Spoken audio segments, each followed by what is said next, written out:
Kodėl Jonas Paulius II yra toks brangus ir mylimas jaunam kunigui Valdemar Širvinski?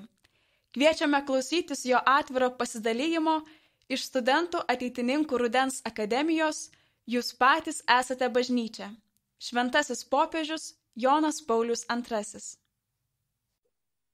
Mano pažintis su Jonu Pauliumi II prasidėjo tada, kai jis lankėsi Vilniuje ir mane tėvai iš gimdymo namų tiesiog nešė namo į mano pirmosius žemiškus namus. Ta diena visas eismas Vilniuje buvo sustabdytas to ypatingo svečio. O man tėvai pasakodavo, koks sunkus būdavo ir kaip reikalaudavo dar pakeliui pavalgyti, ko nevengiu ir šiandien skaniai ir gausiai pavalgyti. Tai žodžiu, aš tikiu, kad Jonas Paulius II, kuris lankėsi Vilniuje tom dienom, kai mane nešė iš tų gimdymo namų, kažkaip laimino ir tą draugystę, tą jo artumą jaučiu iki šiandien dienos. Taip atsitiko, kad turiu jums kalbėti ir džiaugiuosi ir todėl sutikau dėl to, kad Jonas Paulius II man yra labai svarbus, mylimas. Ir tikiuosi, kad ir jums po šios akademijos, po tų girdėtų lektorių svečių, irgi Jonas Paulius II taps artimas ir mielas. Tema jūsų akademijos yra Jūs esate bažnyčia.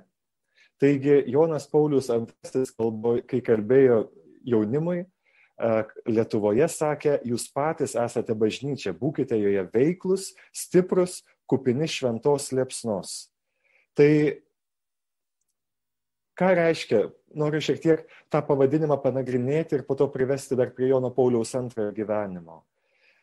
Jūs esate bažnyčia, tai reiškia būti sąmoningu to, kad esu ir visi esame į tą bažnyčią pakviesti ir sušaukti.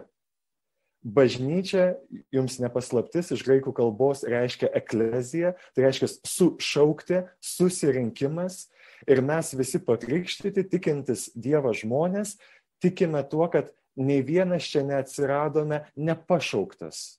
Kaip į gyvenimą buvom pašaukti, taip į bažnyčią buvom Dievo pašaukti, surinkti. Ir mes visi esame vienas kūnas, kur galva yra Kristus. Ir Jėzus sako, kad lieka su mumis iki pasaulio pabaigos, kaip tada, kai bažnyčiai priimam sakramentus, kai klausomės Dievo žodžio, mes tada patiriam jo artumą ir tada patiriam bažnyčią ir kažką toje bažnyčioje kartu su Kristumi veikiame. Niekada bažnyčia nebus vien tik tai institucija arba tarnybinė bažnyčia, kurią galima nustumti į šalį. Turbūt jau girdėjote, klausėte apie bažnyčią įvairias konferencijas ir paskaitas, bet vienas yra esminis dalykas, kad bažnyčios tikrovė yra sudėtinė. Bažnyčia yra tiek žmogiška tikrovė, ką mes išgyvename, matome ir patiriame joje, bet bažnyčia taip pat yra dieviška tikrovė. Ir bažnyčia sudaro žmogiškas ir dieviškas elementas, taigi ne tik bažnyčia yra nusidėjėlių vieta, bet bažnyčia visada, nepaisant ar nariai bus mažiau arba daugiau šventi, visada bus šventa, nes joje veikia ir nori veikti Jėzus. Vatikano antrasis susirinkimas, Lumen Gentium, sako, kad primena, kad bažnyčia priimdama savo glėbin nusidėjėlius yra šventa, dėl to, kad joje nuolat veikia ir Jėzus, bet drauge nuolat apvalytina ir todėl nuolat žengia atgailos ir atsinaujinimo keliu. Šito, kad bažnyčia yra šventa ir nuolat apvalytina, buvo sąmoningas taip pat ir Jonas Paulius II. Ir todėl būtent 79 metais, birželio 2 dieną, kai jisai lankėsi su pirmuoju vizitu Lenkijoje, Pilsudskio aikštėje. Jo tas vizitas buvo labai sudėtingas dėl to, kad tuo metu Brežnevas siekė vizitą uždrausti, dėl to, kad tas vizitas buvo surištas su 900 metų sukaktimi Šventojo Stanislovo mirties metinės. Taigi su ta sukaktimi buvo susijęs tas pirmas vizitas, bet ką tą dieną lenkų tauta išgirdo ir iki šiandien dienos toje vietoje stovi kryžius. Jeigu esat buvę Varšuvos centre, tai matėte kryžių, ne? toj vietoj, kur Jonas Paulius II kalbėjo.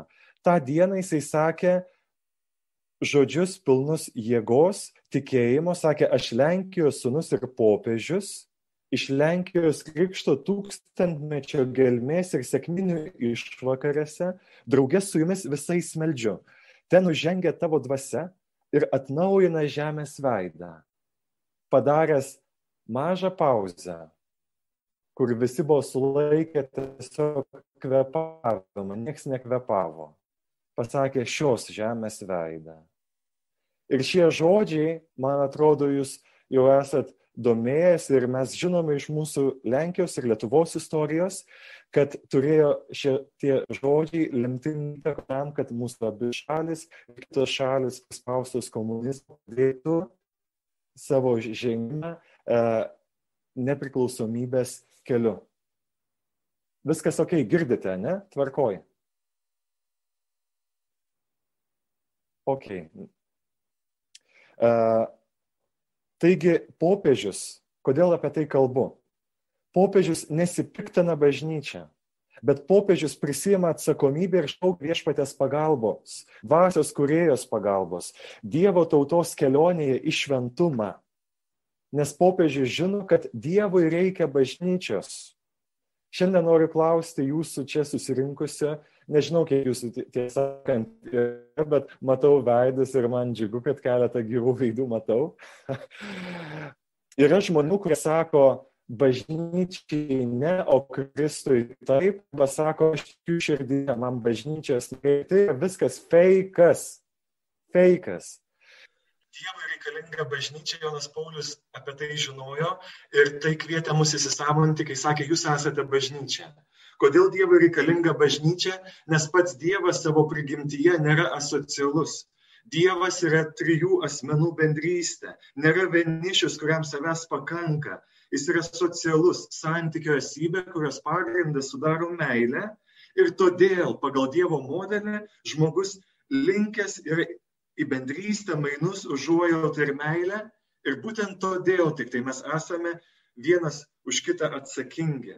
Ir bažnyčia buvo norėta, vieni bando pašiepti ir sako, Jėzus skelbia apie Dievo karalystę ir norėjo Dievo karalystės, o jam gavosi bažnyčia. Irgi feikas. Toks pasakymas tik tai rodo, kad žmogus nesupranta, kas yra bažnyčia. Nes taip juokauja žmonės, kurie priešinasi bažnyčiai. Sako, Jėzus norėjo ne bažnyčios, o Dievo karalystės. Tai ne, Dievas norėjo bažnyčios. Ir žmonės, kurie kažkaip varo ant bažnyčios, tai reiškia, kad jie nori pateisinti savo tinginystę ir bažnyčią paversti ne brolių ir seserų, žengiančių paskui Dievą vietą, nežinau, bet apeigų instituciją tik tai. Pradžios knyga sako, negera žmogui būti vienam ir katalikų bažnyčios katekizmas, prie kurio labai prisidėjo Jonas Paulius II, jis labai norėjo, kad toks katekizmas būtų, primiktinai katekizmo pradžioj pabrėžia, kad tikintis žmogus turi mokėti pasakyti, aš tikiu ir mes tikime. Tai kalba apie tikėjimo socialinį pobūdį. Tikėjimas iš kitų gaunamas ir turi būti perdodamas taip pat. Iš vienos pusės aš tikiu, tai tikėjimas yra asmeniškiausias žmogaus aktas. Nieks už mane negali patikėti. Kai manęs tėveliai klausia, ką daryti, nes mano vaikas netiki, sakau, melskitės, nes tai yra jo pasirinkimas, jis turi pradėti ieškoti Dievo.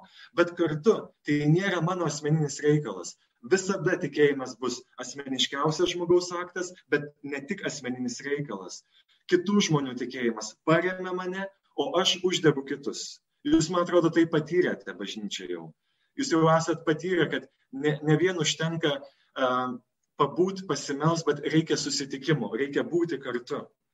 Viena pagrindinės kiniečių bažnyčios istorijos epizodas pasakoja, kad kinietis berniukas ateina prie bažnyčios, kurią uždaro valdžia ir sargybiniai sako daugmaž, čiuožk namo, tavo bažnyčia yra uždaryta, sako.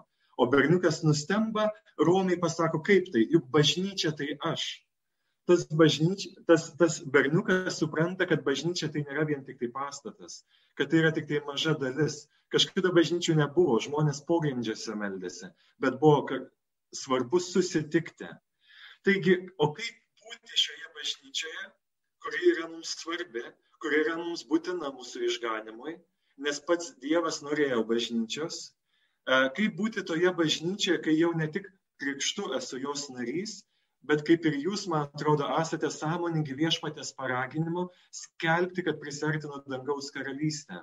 Kaip būti toje bažnyčioje? Ir Jonas Paulius II, kai kalbėjo jaunimui tada Lietuvoje, Kauno Dariaus ir Girėno stadione, atsakė mums į šitą klausimą, kaip tokioje bažnyčioje būti. Kaip ir enciklikų pradžios pagal tradiciją virsta dokumento pavadinimu, turbūt tą žinojate. Fratelli Tutti, dabar Pranciškaus enciklika, tai žodžiais pradeda encikliką.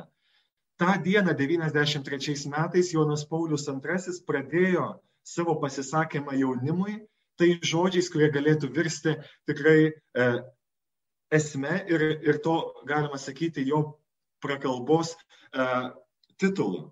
Kaip troškau šio susitikimo. Jonas Paulius II pradėjo taip jaunimui kalbėti 93 metais. Ir man atrodo, kad popiežius savo kalbos pradžia pasako žmogaus gyvenimo esmę. Kaip trokštų susitikimo. Mūsų širdis, norim to, nenorim, esam to sąmoningi ar ne, trokšta susitikimo. Dviejų esminių susitikimų. Su Dievu ir kitu žmogumi. Popiežius sakė tada jaunimui, Kristus nori, kad jūs būtumėte laimingi. Todėl ir popiežius trokšta, kad būtumėte laimingi. Ką tai reiškia būti laimingu žmogumi? Jeigu pasiskaitysit tą prakalbą, jeigu pasižiūrėsit Jono Pauliaus II gyvenimą, būti laimingu žmogumi, tai reiškia būti susitikimo žmogumi.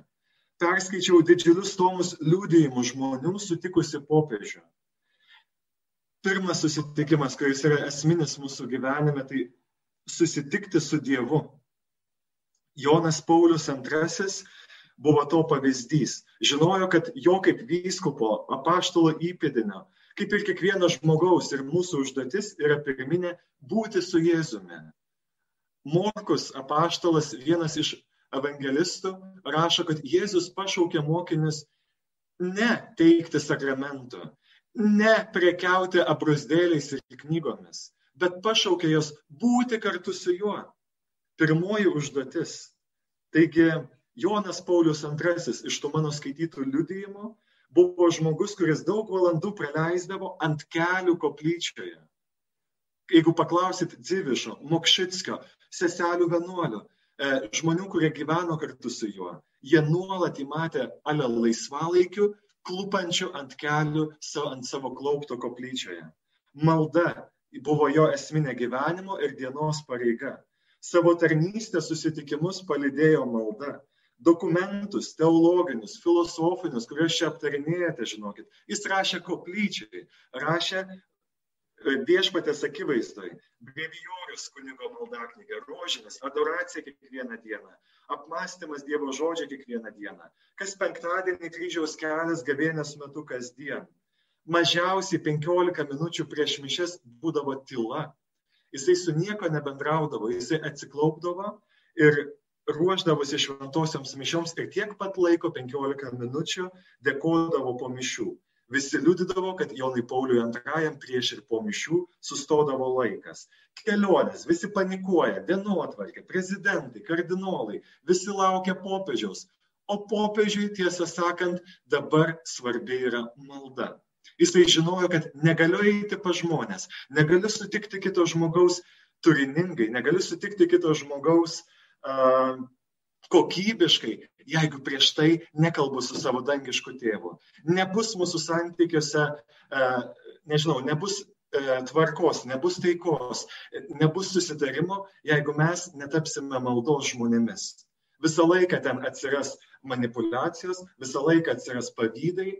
Taigi, jeigu mes norim to išvengti, kaip tikinti žmonės, savo gyvenime turim persmelkti maldą. Sprendžiant svarbius bažnyčios reikalus, kai visi skėsčiodavo rankomis, sakydavo, nėra išeities Jonui Pauliui II, nėra išeities. Jisai taip išklausydavo, palinksėdavo galvą, skaičiau atsiminimuose, sako, atsiras sprendimo, turim daugiau pasimelsti tiesiog. Jisai kartais netgi nusivesdavo po susirinkimų žmonės ne pietų valgyti ir užkandžiauti saldėsiais, bet vesdavo į koplyčią, sako, pasimelskim dabar tuo klausimu, kurį sprendžiame. Taigi jis stengdavosi apmelsti visus reikalus. Ir yra liudijimų kaip po varginančių kelionių. Jūs supraskite, jo kelionės, ten sako, būdavo negailestingai, tiesiog minutė po minutės sureguliuotos, o yra liudijimų žmonių, kurie jam duodavo nakvynę, kad po nakties jo lova būdavo visiškai nepaliesta. Popiežius, kuris visą dieną varo ištisai maratonas, tai čia mistika man yra. Man yra siekiamybė, mane tas uždega. Jeigu aš nepamiegočiau, tai žinokit, jūs mane pamatytumėt, oho, kokią. Ir tokio nenorėtumėt matyti. O jisai mokėdavo nepamiegojęs toliau eiti į kitus susitikimus, nes jis tą metu būdavo koplyčiai, klupėdavo. Dzivišas sakė, kad galėjome girdėti, kaip jis iš tiesų kalba su Dievu, jisai kažką ten burbuliuodavo, jo lūpos krutėdavo. Tai būdavo, sako, dialogas. Taigi artimiausi bendradarbiai ant jo klaupto, kiekvieną dieną palikdavo šūsnis žmonių maldos intencijų. Jisai pats užsirašinėdavo žmonių prašymus. Sako, gal aš jų visų dabar neprisiminsiu, bet jie bus šiandien mano klaupto ir aš už juos melsiuos. Taigi, tik atsispiriant iš šios maldos patirties, jisai žengdavo į kitą susitikimą. Nuo susitikimo su Dievu į susitikimą su kitu žmogumi. Ir kaip ganytojas aplankė 129 užsienio valstybės, nukeliavo 1,2 milijonai kilometrų, sutiko daugybę žmonių. Vienose garsiausiose mišiose Maniloje 95 dalyvauja 4 milijonai žmonių. Taigi, bet jo susitikimų, kelionių tikslas tai nebuvo politinės permainos. Visi galvodavo, kad jis čia važiuoja politikuoti, čia gelbėti. Ne. Visi jo artimiausi bendradarbiai liudija, kad jo kelionių tikslas buvo taip stiprinti katalikų bažnyčią toje šalyje, bet visų pirma sutikti žmonės jų kasdienybei, jų gyvenimo realybei. Tokia, kokia jinai yra. Sutikti žmogų. Ir liudijimai visų. Kiek skaičiau labai daug, nes myliu šitą popiežių.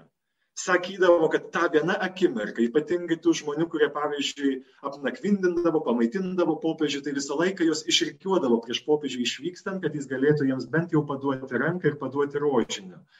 Visi, jeigu apibendrinti tą šūsnį liudijimų, kuriuos skaičiau, sako, kad jausdavosi tą akimirką, kai popiežius prieidavo ir paduodavo ranką, kad aš esu jam vienintelis, išskirtinis ir nepakartojama akimirka tai būdavo tų žmonių gyvenimo. Jie jausdavo, kad popiežius dovanodavo pilnai save, nes mes dažnai paduodam ranką, čia žiūrim, paduodam ranką žmogui, o žiūrim jau į sekantį arba žiūrim kažkur kitur. Jisai mokėdavo paduoti ranką ir save dovanoti čia ir dabar. Taigi jisai mokėjo įsiklausyti ir būti dėmesingu kitam žmogui. Dokumentai aprašantis žmogaus didingumą, kad žmogus yra ne tik priemonė, o tikslas, kad žmogus yra ne tik duotas, bet mums užduotas, yra užduotis mums. Žinokit, visa tai, pykit, nepykit, kildavo iš jo santykio su Dievu. Ten kildavo jo dokumentai ir jo genialios mintis ir pasakymai. Ten Dievas keitė jo žvilgsnį į pasaulį, į save, į kitą žmogų. Maldoje Dievas keis ir mūsų žvilgsnį į pasaulį, į save, į kitus žmonės. Tokio žvilgsnio reiktų labai ir mums, į kitą žmogų. Tu esi man vienintelis, tu esi man dovana. Ir to, žinokit, knygose neperskaitysi. Galit skaityti psichologinių visokiausių knygų, patarimų. Žinokit, neeina. Aš skaitau tas knygas ir vis tiek ateina žmogus kartais kažkoks. Ir mane tiesiog sprogdina. Aš jaučiu, kad kažkoks erzulys kyla žmogui, dar net su juo nekalbėjus, ta prasme. Žinau taisyklės, kaip reikia bendrauti su žmonėmis, jos nepadeda. Kažkas yra širdyje, kur yra sužeista nuodėmės, kad tave kartais, atsiprašau, bet vimdo kitas žmogus.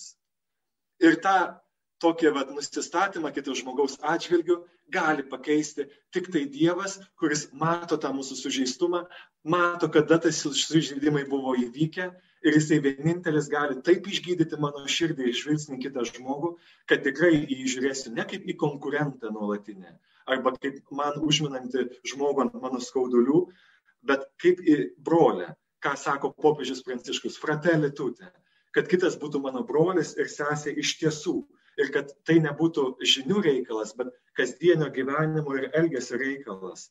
Taigi tokio mums reiktų žvilgsnio į kitą žmogaus.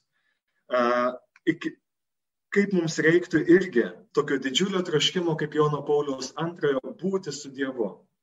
Ir šios akademijos sėkmė, manyčiau, būtų iš tiesų ir popiežius būtų labai laimingas, jeigu jūs visi ir aš kartu dažniau atsiklauptume.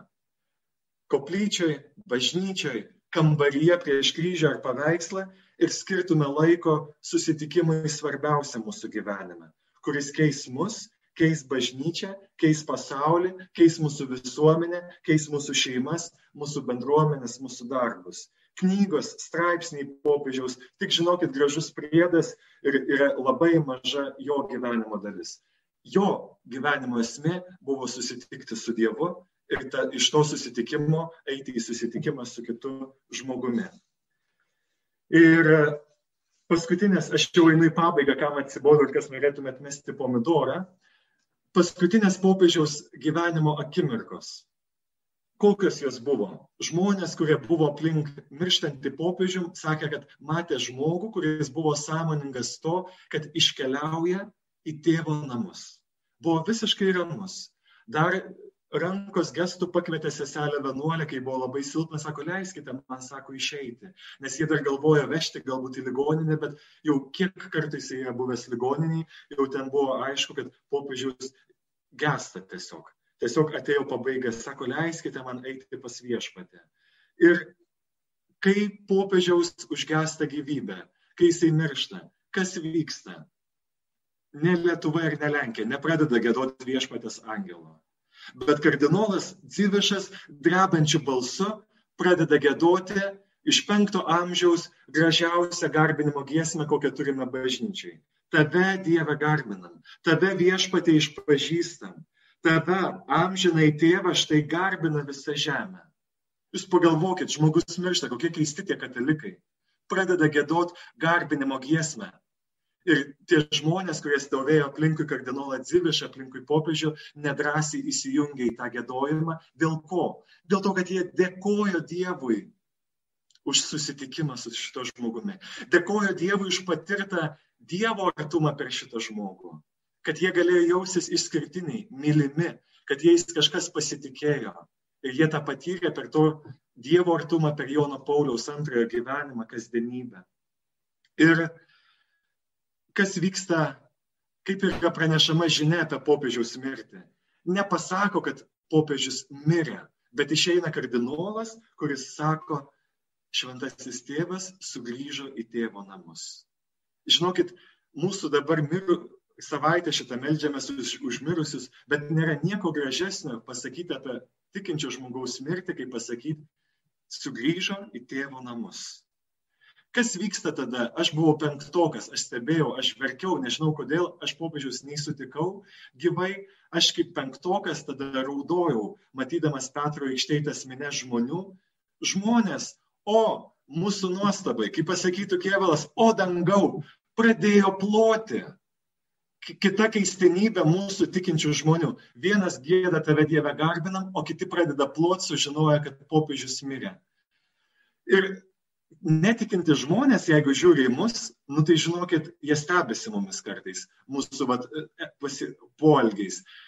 Skaičiau atsiminimą vienos mergaitės, kuriai buvo turbūt 5 metai, stovėjo jinai Petro aikštėje ir klausė savo mamos, sako, bet mamytė, sako, popiežius mirė, kodėl žmonės ploja? O kitas 5-metis bachuriukas, kartais vaikų lūpomis tikrai kalba išmintis.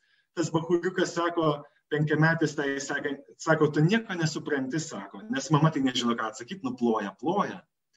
Bet o tas 5-metis sako, ploja, nes popiežius, sako, nugalėjo. Va kaip susikalba 5-mečiai, va kaip Dievas pasinaudojo vaikais, kad mums apie išmintį pasakytų. Ploja visi, nes popiežius tikrai savo gyvenime nugalėjo. Nugalėjo kodėl? Dėl to, kad skiria laiko Dievui ir atrado gyvenimą perlą, susitikimą su Dievu ir kitu žmogumi. Aš noriu labai linkėti jums, kurie klausote šiandien ir užbaigėt savo akademiją, būti nugalėtojais. To linki jums popiežius, kad būtumėt laimingi, būtumėt aktyvūs bažnyčios nariai, bet nebūsit nugalėtojais, būsit outsideriais, jeigu neskirsit laiko esminiams gyvenimo susitikimams. Visų pirma su Dievu, tada su kitu žmogumi.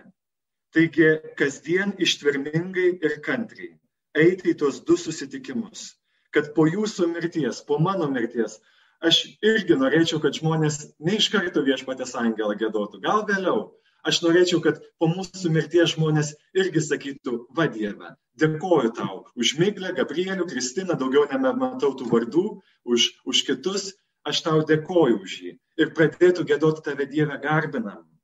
O tuomet išsipildys tikrai popiežiaus svajonė. O aš tikiu, kad Jonas Paulius II, angelai, šventieji, mūsų mirusieji artimieji, už kuriuos meldžiamės dabar šiuo ypatingu laiku, aš tikiu, kad jums paplos, žinokit. Gal žemėje jums ir neplos po jūsų mirties, bet aš tikiu, kad ten už visas dangus. Dėl to, kad pasitinkam nugalėtoją. Tai linkiu jums šito, baigdamas savo pasisakymą, mane įkvepia Jonas Paulius II. Įkvepia maldai visų pirma, nes aš žinau, kad aš be maldos negaliu eiti pas žmonės. Arba aš einu ir matau iškreiptą vaizdą ir nedovanoju tiem žmonėms savęs, bet skaudinu tos žmonės. Tai tikrai, ačiū už pakvietimą kalbėti. Tikiuosi, kad permastysite viską ir šiek tiek pajudėsite su to Jonu Pauliumi II. Toliau skaityti jo dokumentus, taip, jo kalbas, taip, bet jeigu norit tikrai jo pavyzdžių pasekti ir į Dievą panašėti, tai nėra kitos galimybės. Life is life. Reikia atsiklaupti ir kalbėti su Dievu, kalbėti su kitu žmogumi.